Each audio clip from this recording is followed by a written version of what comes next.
주 나를 아시죠. 깨진 나의 모습도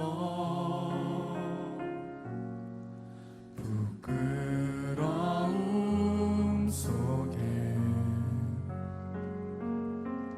나갈 수 없어요. 늘 같은 자리에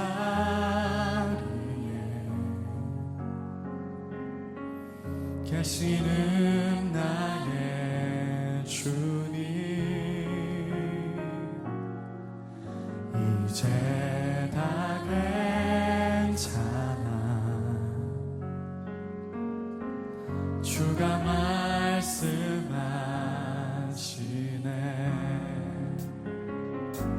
자꾸 넘어져도 걱정하지 마. 지쳐 쓰러져도 슬퍼하지 마. 내 삶을 향한 나의 사랑이 지금 너와 함께 있으니 막막한 시간 속 아파할 때도 조각난 내 삶이 초라할 때도 괜찮아. 내가 여기 있으니 조금 힘들어도 괜찮아. 괜찮지 않아도 괜찮아. 우리 삶이 괜찮지 않아도 주님으로 인해 괜찮습니다.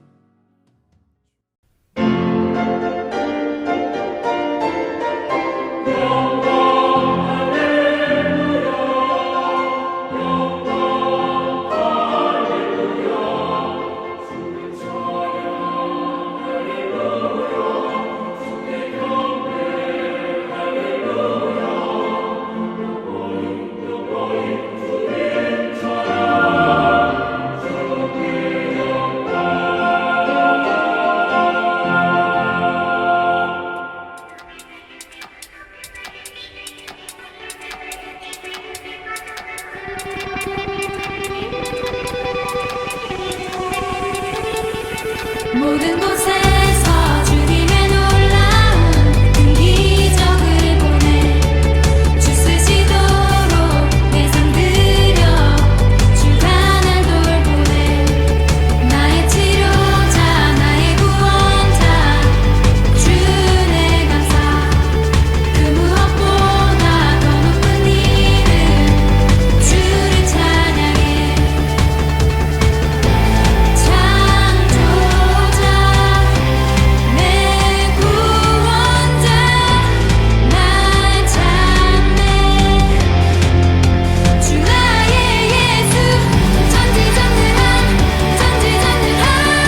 사랑하는 하나님, 이 주일을 잘 보내게 해주시오. 오늘도 카라학교 예배 가운데 은혜로 우리를 만나게 해주셔서 감사합니다. 예배를 주님께 올려드릴 때에 삶의 터전 속에서 맺어지는 풍성한 열매, 영적인 영혼 구원의 열매가 가득한 삶이 되게 하여 주옵소서. 코로나 바이러스로 인해 교회와 카라학교 친구들이 걱정과 불안을 안고 살아가고 있습니다. 주님께서 손으로 어루만져 주셔서 속히 코로나 바이러스가 더 이상 확산되지 않게 진전되어 하여 주옵소서. 전도사님은 능력의 팔로 붙들어 주시고 카라 친구들을 생각하는 마음의 기도로 넘쳐나게 하여 주옵소서. 카라 학교 선생님들 위해서 기도합니다. 건강을 항상 지켜주시고 곳곳에서 봉사하는 손길을 기억해 주시고 삶의 축복하여 주시옵소서. 우리 주 예수님의 이름으로 기도드렸습니다. 아멘.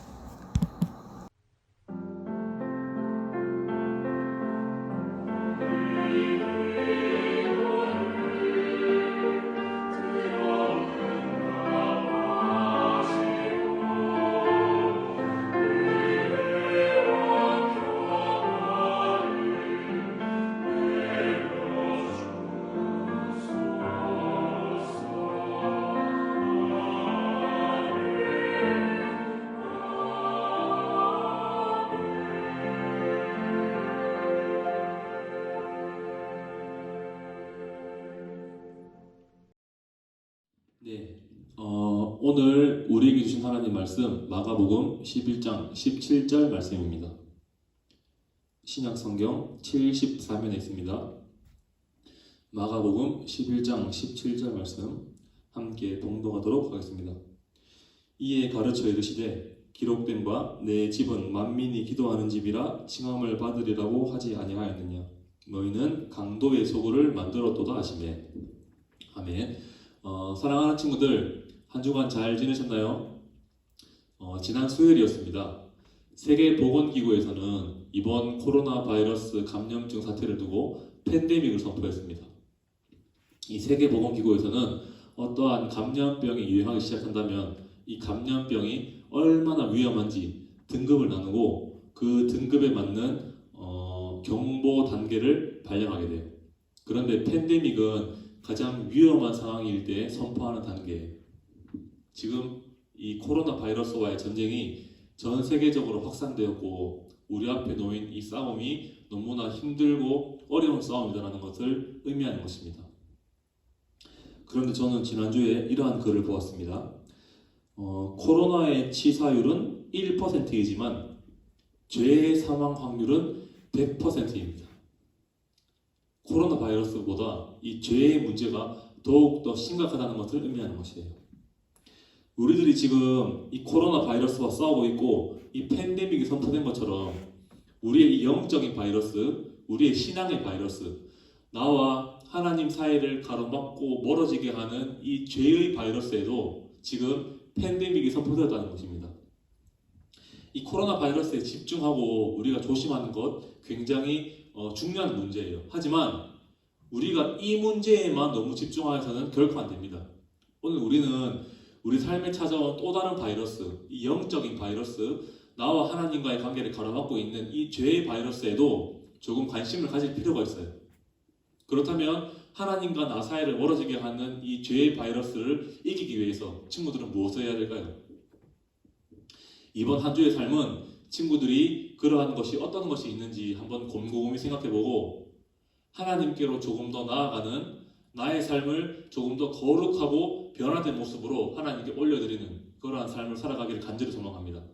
그렇게 하여서 우리 코로나 바이러스를 이길 뿐만 아니라 우리 삶에 찾아온 이 죄의 문제, 영적인 바이러스도 힘차게 이겨내는 그러한 친구들의 귀한 삶이 될 수 있기를 간절히 소망합니다.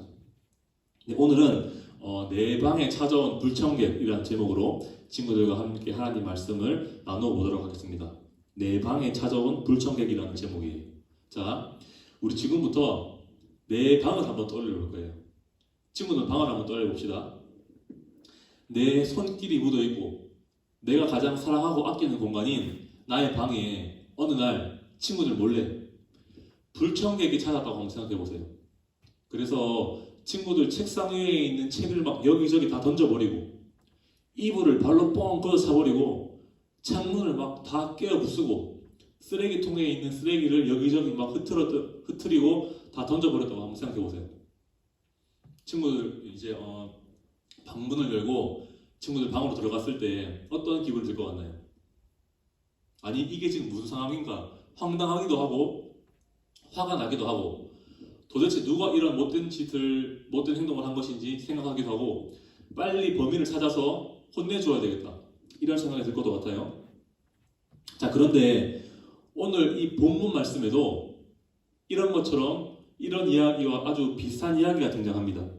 어떤 이야기인지 지금부터 친구들과 한번 나눠보도록 할게요. 자, 어느 날 예수님께서는 사랑하는 제자들과 예루살렘에 있는 성전으로 향하십니다. 자, 친구들, 성전이 무엇을 하는 곳인가요? 이 성전이 무엇을 하는 곳이고 성전이 어떤 곳인지 정확하게 나와 있는 이 구약 성경의 말씀이 있어요. 바로 솔로몬의 기도와 하나님의 응답의 내용이에요. 제가 소개해 드릴게요. 자, 이 구약 시대의 솔로몬 왕은 성전을 건축하게 됩니다. 그래서 이 성전 건축 공사를 다 끝내고 이 솔로몬 왕은 하나님께 기도합니다. 하나님, 우리가 성전 건축 공사를 다 마쳤습니다. 이제부터 저와 이 많은 이스라엘 백성들은 하나님의 성전에서 하나님께 기도할 거예요. 그런데 우리가 하나님께 기도 드릴 때 심지어 이방인이 하나님을 믿지 않는 사람이 성전에서 하나님께 기도한다고 할지라도 하나님께서는 성전에서 하나님께 드리는 그 기도의 내용을 들으시고 우리 이스라엘의 위기가 처했을 때 하나님의 능하신 손으로 우리를 구원해 주세요 하는 기도의 내용이었어요. 쉽게 말해서 성전에서 하나님께 드리는 그 기도의 내용에 응답해 달라는 내용이었습니다. 이제 하나님께서는 이 솔로몬의 기도를 들으시고 응답하십니다. 열왕기상 9장 3절 말씀입니다. 한번 읽어봅시다. 시작. 여호와께서 그에게 이르시되 내 기도와 내가 내 앞에서 간구한 바를 내가 들었은즉 나는 내가 건축한 이 성전을 거룩하게 구별하여 내 이름을 영원히 그곳에 두며 내 눈길과 내 마음이 항상 거기에 있으리니. 아멘. 하나님께서는 이 솔로몬의 기도를 들으시고 이 성전을 하나님께서 거하시는 거룩한 곳으로 구별하시겠다 말씀하셨어요. 그리고 하나님의 이름과 눈길과 마음을 항상 그곳에 두시겠다 말씀하셨습니다. 사랑하는 친구들, 성전은 하나님께 기도하는 곳이고 성전은 하나님을 예배하는 곳입니다. 성전은 하나님의 이름과 눈길과 마음이 항상 거하시는 하나님 그 자체인 것입니다. 성전은 단순히 건물만 의미하는 것이 아니에요. 성전은 하나님을 만나는 장소입니다. 자, 그런데 제자들과 함께 예루살렘 성전에 도착하신 예수님께서는 이 귀하고 거룩한 하나님의 성전에서 수많은 사람들이 엉뚱하고 황당한 일을 저지르고 있는 것을 목격하시게 돼요. 무슨 일인지 두 가지가 있거든요. 우리 한번 살펴보도록 하겠습니다. 자, 첫 번째입니다. 우리는 작년 이 구약 말씀을 배울 때 나눠보았습니다. 혹시 기억나는 친구가 있을지 모르겠어요.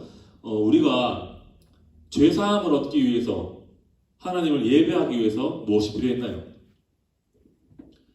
흠이 없는 짐승이 필요했습니다. 그래서 이 흠이 없는 짐승을 하나님께로 드리는 이 제사의 과정, 예배의 과정을 통해 이 흠이 없는 짐승의 흠이 없음은 나의 것이 되고 내가 가지고 있는 이 죄는 흠이 없는 짐승에게로 전가되는 이러한 하나님의 이러한 예배의 과정을 통하여서 우리는 하나님의 은혜로 죄사함의 은혜를 누릴 수가 있었습니다. 자, 이 예배를 드리기 위해서는 반드시 흠이 없는 짐승이 필요했고 가장 중요한 것, 성전에서 제사를 드려야만 됐어요. 죄사함의 은혜를 누리기 위해서는 우리가 하나님을 예배하기 위해서는 하나님의 성전에서 하나님을 예배해야 되고 준비물로 흠이 없는 짐승이 필요했던 것입니다. 자, 그런데 중요한 것은요, 당시에 이스라엘의 성전은 오직 예루살렘 한 군데밖에 없었어요. 그럼 이스라엘에 살고 있는 그 수많은 사람들은 이 죄사함의 은혜, 하나님께 예배하는 삶을 살아가기 위해서는 어디로 향해야 될까요? 무조건 예루살렘으로 와야만 됐어요. 왜냐? 예루살렘에만 성전이 있었기 때문이에요. 지금은 우리 친구들 집 근처에 수많은 교회가 있어서 우리들이 당시의 사람들보다는 보다 더 편한 방법으로 하나님을 예배하는 삶을 살아갈 수가 있지만 당시에는 성전 예루살렘 한 군데밖에 없었기 때문에 수많은 사람들은 반드시 예루살렘 성전으로 와야만 했습니다. 차를 타고 왔을까요? 당연히 걸어서 왔겠죠. 짐승을 타고 왔겠죠. 너무도 힘들고 어려운 길이었어요. 그리고 흠이 없는 짐승을 끌고 와야만 됐습니다.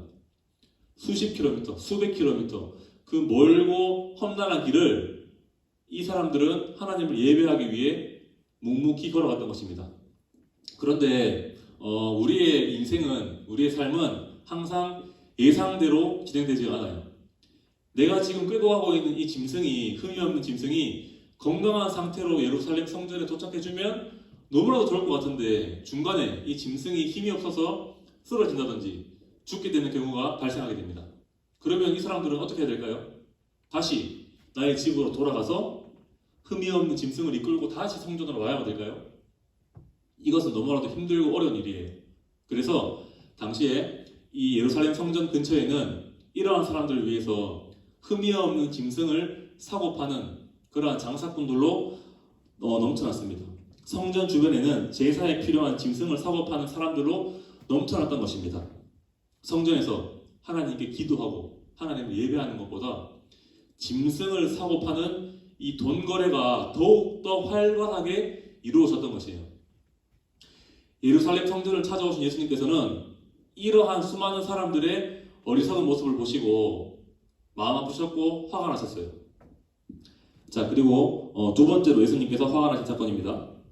자, 당시에 25세부터 50세까지의 모든 유대인 남자들은 매년 성전에 세금을 내어야만 됐습니다. 이것은 규칙으로 정해져 있었어요. 성전세로 불리는 것인데 반드시 이 성전세는 세겔이라는 화폐 단위로 들어야만 됐습니다. 반세겔, 2분의 1 세겔, 세겔로 들어야만 됐어요. 지금도 기억하세요. 성전세는 세겔로 들어야 됩니다.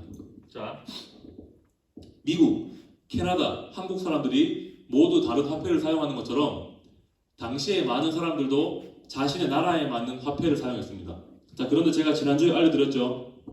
당시 이스라엘 사람들은 로마라는 나라의 지배를 받고 있었기 때문에 이스라엘 사람들은 자신의 화폐가 아니고 로마 사람들의 화폐를 사용해야만 됐습니다. 성전세인 세겔은 이스라엘 사람들이 사용하는 화폐 개념이에요. 그런데 이 사람들은 로마라는 나라의 지배를 받고 있었기 때문에 세겔을 사용하지 못하고 로마라는 나라 사람들이 사용했던 이 드라크마라는 화폐를 사용해야만 했습니다. 그래서 당시에 이 이스라엘 사람들은 세겔보다는 이 주머니 속에 드라크마를 많이 가지고 있었겠죠. 자, 그런데 제가 이 성전세는 무엇으로 들어야 된다고 말씀드렸죠? 이스라엘 사람들이 많이 가지고 있는 이 드라크마가 아니고 세겔로 들어야만 했습니다. 이스라엘 사람들의 화폐 개념인 세겔로 들어야만 됐어요. 성전세는 이방인의 돈, 이 드라크마는 부정한 돈이어서 거룩한 성전에는 사용하면 안 되고 하나님께서도 받지 않으신다는 그들이 정한 이유 때문이었습니다. 그래서 당시에 이 성전 주변에는 드라크마를 세겔로 바꾸어주는, 돈을 바꾸어주는 수많은 사람들로 넘쳐났던 것입니다. 이 사람들이 공짜로 돈을 바꿔주었을까요? 당연히 돈을 받고 돈을 바꿔주었겠죠. 그래서 당시에는 이렇게 돈을 바꾸기 위해서 수많은 돈 거래가 아주 활발하게 이루어졌습니다. 성전에서 하나님을 예배하는 것이 아니고 성전을 그저 돈벌이의 수단으로 여기는 사람들, 짐승을 사고 파는 수많은 사람들, 돈을 바꿔주고 돈을 받는 그러한 수많은 사람들로 가득하였던 것입니다. 당시에 이 성전에 있던 사람들은 내 방에 찾아온 불청객처럼 하나님의 집을 찾아온, 또 하나님의 집에 찾아가서 내 방을 어지럽히는 그러한 불청객과 같은 모습으로 하나님의 마음을 아프게 하는 사람들이었어요. 자, 예수님께서는 이러한 수많은 사람들의 어리석은 행동을 보시고 화가 나셔서 이렇게 말씀하십니다. 오늘 우리가 읽은 본문 말씀이에요. 마가복음 11장 17절 말씀 한 번 더 읽어봅시다. 시작. 이에 가르쳐 이르시되 기록된 바 내 집은 만민이 기도하는 집이라 칭함을 받으리라고 하지 아니하였느냐. 너희는 강도의 소굴을 만들었도다. 자, 이 기도하는 곳인 하나님의 성전을 너희는 돈거래의 수단으로 여기는 이러한 강도의 소굴로 만들었다. 예수님께서는 지금 강하게 책망하고 강하게 꾸짖고 계신 것입니다. 사랑하는 친구들, 성전은 기도하는 곳입니다. 성전은 하나님을 만나는 곳입니다. 이 성전 속에는 하나님의 이름, 하나님의 얼굴, 하나님의 눈길, 하나님의 손길이 거하고 있는 너무나도 귀하고 복된 장소입니다. 그렇기 때문에 친구들이 이 교회, 이 대구 월배 교회를 소중히 여기고 사랑해야 되는 이유가 바로 여기에 있습니다. 하나님께서 이 성전, 교회에 거하시기 때문입니다. 자, 그런데 이 하나님께서는 교회에만 거하고 계신 것일까요? 오늘 이 교회만 성전이라고 하나님께서 말씀하실까요? 우리가 고린도전서 3장 16절의 말씀을 한번 읽어볼 필요가 있습니다. 고린도전서 3장 16절입니다. 너희는 너희가 하나님의 성전인 것과 하나님의 성령이 너희 안에 계시는 것을 알지 못하느냐. 아멘. 자, 우리는 지금까지 이 교회만 하나님의 성전인지 알고 있었는데 오늘 고린도전서 3장 16절의 말씀은 교회뿐만 아니고 우리의 몸과 우리의 마음도 성령님께서 거하시는 하나님의 성전이라고 말씀하고 계세요. 자, 그렇기 때문에 우리가 교회를 아끼는 것처럼 또 다른 성전인 친구들의 몸과 친구들의 마음을 아끼고 친구들의 몸과 마음 속에 하나님께서 기뻐하시는 것을 담아야 되는 이유가 바로 여기에 있어요. 친구들의 몸과 마음이 또 하나의 성전이기 때문입니다. 자, 그런데 우리의 삶을 한번 돌아볼까요? 하나님의 성전과도 같은 친구들의 이 마음 속에 하나님보다 세상의 것을 가득 담고 살아간다면 오늘 친구들은 친구들의 방에 찾아와 친구들의 방을 어지럽혀뜨리는 그런 불청객과 같이 하나님의 집에 찾아가 하나님의 집을 어지럽히는 그러한 못된 불청객과 같은 삶을 살아가는 것입니다. 친구들이 바로 그 불청객과 같은 삶을 살아간다는 것이에요. 자, 우리 지금 소년부에서 성경 통독을 진행하고 있습니다. 매주 친구들에게 너무나도 자세하게 범위를 알려주고 함께 하자고 이렇게 독려하면서 말씀 묵상을 권장하고 있는데 지금 이렇게 범위에 맞게 지금까지 하나님의 말씀을 꾸준히 읽고 있는 친구가 있다면 혹시 한번 손들어 보시겠어요? 친구들이 말씀 묵상을 멀리 한다면 내 마음속에 하나님의 말씀을 담기 멀리 한다면 오늘 친구들은 예수님의 방을 어지럽히는 불청객과 같은 삶을 살아가는 것입니다. 또 매일매일 삶에 최선을 다하지 않고 친구들의 본분인 학업은 멀리하고 매일 유튜브에 빠져서 게임에 빠져서 세상 노래, 연예인, 이 TV 프로그램에 빠져서 살아가는 친구들의 모습이 있다면 친구들은 이 예수님의 방을 어지럽히는 불청객과 같은 사람이 되는 것입니다. 예수님의 말씀에 불순종하는 삶을 살아간다면 오늘 친구들이 바로 그 방을 어지럽히는 불청객이 되는 것입니다.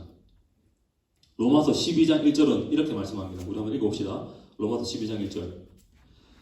그러므로 형제들아 내가 하나님의 모든 자비하심으로 너희를 권하노니 너희 몸을 하나님이 기뻐하시는 거룩한 산 제물로 드리라. 이는 너희가 드릴 영적 예배니라. 아멘. 오늘 이 말씀은 친구들의 몸과 마음을 하나님께서 받으시기에 흠이 없는 거룩한 산 제물로 드리라 말씀하고 있습니다. 제물은 흠이 없어야 합니다. 친구들이 하나님께서 기뻐하시는 거룩한 산 제물이 되기 위해서는 친구들의 삶에 어떠한 흠집이 하나라도 있어서는 결코 안 돼요. 친구들의 마음속에 세상의 것을 담기보다는 하나님의 말씀과 하나님의 사랑과 하나님의 온전한 마음을 담기 위해 우리는 노력하는 삶을 살아가야 합니다. 하나님의 성전 우리의 마음속에 거룩하고 깨끗하고 선한 것을 담아야 된다는 것입니다. 자, 오늘 우리는 특별히 사순절을 보내고 있습니다. 이제 하루하루 예수님의 십자가 길이 다가오고 있습니다. 오늘 예수님께서는 친구들을 위해서 십자가를 선택하셨어요. 친구들의 이 죄의 문제를 해결하기 위해서 예수님께서 직접 흠이 없는 제물이 되신 것입니다. 예수님께서는 친구들을 이렇게 사랑하시는데 오늘 친구들은 어떠한 삶을 살아가야 될까요? 우리들은 세상의 즐거움을 택하는 것이 아니고 하나님을 향한 사랑, 하나님을 향한 간절함을 우리의 마음속에 차곡차곡 쌓아두어야 됩니다. 사랑하는 친구들, 우리 이 마음의 성전을 잘 가꾸어서 예수님의 방에 찾아와 방을 이리저리 어지럽히는 불청객이 아니고 예수님의 방에 자녀의 신분으로 당당하게 찾아가서 정말 예수님의 기쁨이 되고 예수님의 소망이 되는 그러한 멋지고 귀한 인생 살아갈 수 있기를 간절히 소망합니다. 우리 오늘 이 하나님의 말씀을 붙잡고 하나님께서 기뻐하시는 그러한 귀하고 복된 삶을 누리는 친구들이 될 수 있기를 간절히 소망합니다. 네, 감사합니다. 이제 기도하도록 하겠습니다. 아버지 하나님 감사합니다. 예수님께서는 만민이 기도하는 하나님의 성전에 찾아온 불청객들을 바라보시며 마음 아파하셨습니다. 하나님의 사랑을 깨닫지 못하고 어리석은 행동을 일삼으며 하나님보다 물질을 바라보며 살아가는 그들의 모습을 바라보시고 예수님께서는 눈물 지으셨습니다. 하나님, 그런데 오늘 우리의 모습이 성전에서 돈거래를 하던 사람들과 다를 것이 없습니다. 예수님보다 세상의 즐거움을 선택한 것이 어제 그리고 오늘 나의 모습입니다. 내 방에 찾아온 불청객을 보며 기분 나빠하고 화를 낼 줄은 알았지만 내가 예수님 방에 찾아간 불청객이었다는 사실은 전혀 깨닫지 못했습니다. 사랑의 하나님, 이 시간 하나님의 거룩한 말씀을 붙잡고 변화되기 원합니다.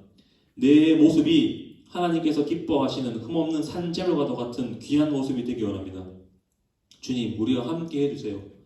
예수님을 마음속에 가득 담고 살아가는 나의 인생이 될 수 있도록 붙잡아 주세요.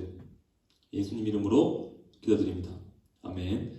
네, 우리 주기도문 드리고 예배를 마치도록 하겠습니다.